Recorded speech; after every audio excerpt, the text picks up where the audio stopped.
throughout history as Quack-Macognic and Ile de Perdrix, no landmark on our horizon is better known or less known to the citizens of St. John than that bit of brown rock at the mouth of the harbor. Formed 350 million years ago by volcanic ash and weathered for millennia by the elements, Partridge Island continues to endure, much like the immigrants who weathered the raging North Atlantic for the promise of a new life in an abundant new land. Primarily remembered as the burial place for the unfortunate famine-stricken Irish immigrants, Partridge Island is steeped in a rich human and natural heritage. A strategic site for navigational aids, military fortifications, and later hospitals, Partridge Island is the site of many firsts.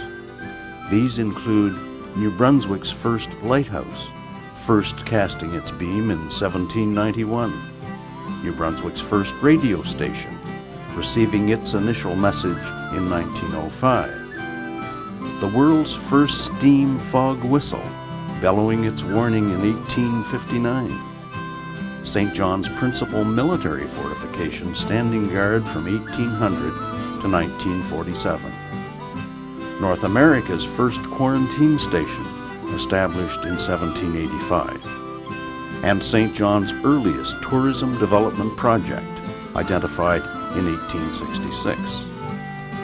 These impressive events occurred due to the ingenuity, perseverance, and dedication of the men, women, and children who came to Partridge Island.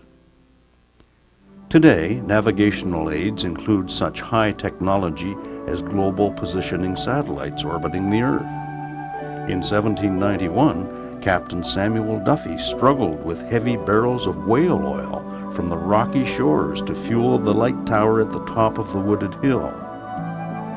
Since Captain Duffy, over 36 keepers have braved the cold and isolation of their post to tend the 6 lighthouses which have projected a guiding beacon to mariners.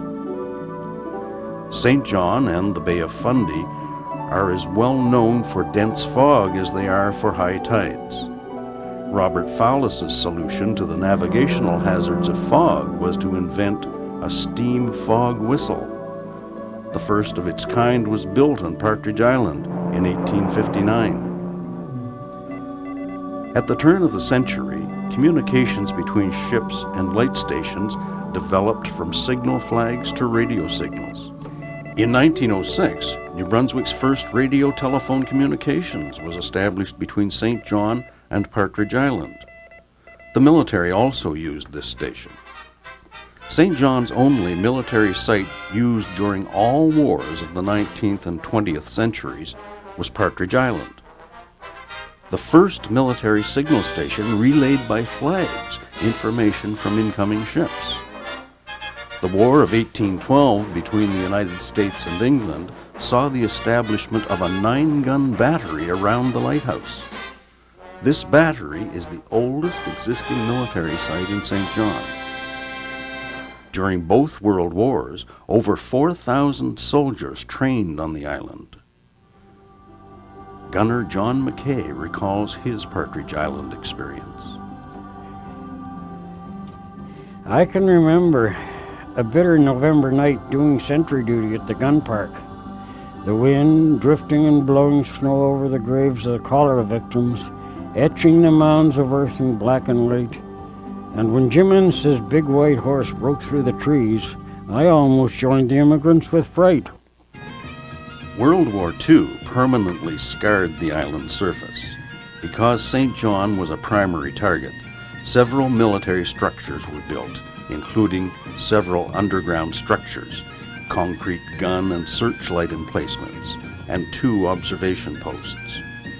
Defenses were tested when in May 1942, 2 German U-boats successfully entered St. John Harbor. Limited access and proximity to St. John made Partridge Island a natural site for quarantine. The first hospital, built in 1830, came too late for William Marks and Agnes Murphy, 2 Irish teenagers who died that year of smallpox. During the 19th century, many people, including Bulgarians, Poles, Germans, Italians, Welsh, Russians, and Danes, immigrated through Partridge Island, their gateway to North America. The diverse multicultural society that is Canada today traces its roots to this period.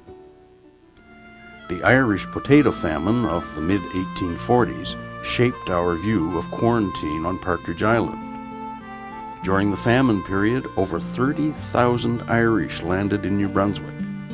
Sick with smallpox, yellow fever, and typhus, the majority were quarantined on the island. Sadly, over 2,000 died.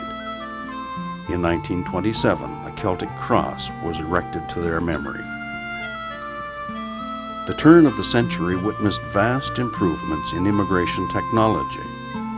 Faster ships, better foods and medicines, and improved hospital facilities on Partridge Island meant fewer immigrant illnesses and deaths. There were, however, still many who died. It was as tragic for those who witnessed their deaths as it was for their families. Nellie McGowan, a steward at the quarantine hospital on Partridge Island, described in her diary in 1902 the shock of one child's death. Teddy, we called him.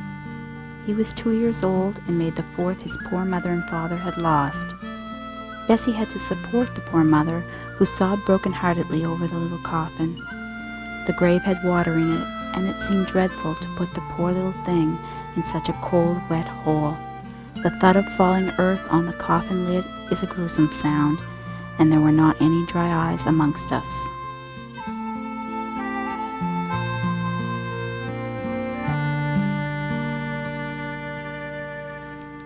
The Partridge Island story is not just about graveyards, buildings, and historic events. It is also about the families of lightkeepers, teachers, quarantine stewards, doctors, and soldiers who lived on the island from 1791 until 1989. For these people, Partridge Island was home. Birthday parties, weddings, Christmases, funerals, and school plays were celebrated on Partridge Island. Partridge Island, a place where people played, a place where they worked together, a place where they made friends, and a place where they fell in love. As early as 1866, potential for tourism development of the island became evident as church, youth, cultural, and athletic groups utilized Partridge Island. Band concerts, picnics, Highland games, sporting competitions, and greased pig contests were held annually and continued until World War II. Once designated as an historic site, many community groups and St. John Common Council called for the island's development as a park. Little was accomplished in the 1950s and 60s. In 1977, a small group of volunteers began studying the island's heritage and promoting its development as a park. In 1988, to push for its development, Partridge Island and Harbor Heritage was incorporated. Volunteers and short-term employees gained access to and cleaned out many of the island's 28 remaining structures. Many projects have been completed over the last several years. They include the recovery and exhibit of World War II gun barrels, building of retaining walls, and demolition of unsafe structures by the military, construction of a new helicopter landing pad by the Coast Guard, participation of volunteers in beach debris cleanups, restoration of the Celtic cross, and dedication of historic site markers on the island. Also accomplished is the dedication of a marker to the Jewish immigrants, reburial of exposed remains, publication of a guidebook and an environmental report, television and radio interviews, and conference, classroom, and public presentations about the island's significance. For the first time since World War II, Partridge Island tours give the public legal access to the island. Flora and fauna are being identified and steps taken to protect their habitat. Much like the ebb and flow of Fundy's tides, Partridge Island continues to endure. Partridge Island stands as a symbol of hope and as a tribute to the past. Through careful stewardship, Partridge Island's natural and cultural heritage will continue to be a jewel in the crown of our civic heritage.